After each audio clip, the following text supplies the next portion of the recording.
ये तनख्वाह तो यहाँ मिलती नहीं है। आप अपने दिल से आते हैं, पहले धक्के खाते हैं, जोर लगाते हैं, खबरें इकट्ठी करने की कोशिश, कभी इधर भाग कभी उधर भाग। ये सारे तो जुनूनी और शौकीन लोगों का काम है जो डिजिटल मीडिया में आए हैं। इनका पैशन भी हमारे इलेक्ट्रॉनिक या प्रिंट मीडिया के लोगों से ज़्यादा है। तो मुझे तो अपने काम में ही बड़ी चासाई है जैसे आप लोगों को सबको आ रही है। देखिए, मैं एक चीज़ तो आपको क्लियरली कह दूं कि मुझे गिला नहीं है किसी से। अगर किसी ने मेरे पे कीचड़ उछाला या किसी ने उसको गलत तरीके से पोर्ट्रे किया, उससे है मुझे प्रॉब्लम।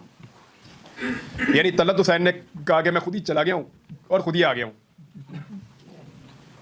क्यों भाई? तलत हुसैन ने कहा, उनको कहां से ये बात पता चली? क्या उनको मैंने तो नहीं ये बात कही? तलत हुसैन को खुद ही चला गया खुद ही आ गया, वो तो ये उन्होंने क्लेम कर दिया। यहां मेरा गिला बनता है। जो नहीं बोल पाया उससे क्या गिला करें? मजबूरी होगी कोई। सर, ये शाहिद हकान अब्बासी जिनका आपने दफा इंटरव्यू भी दिया था,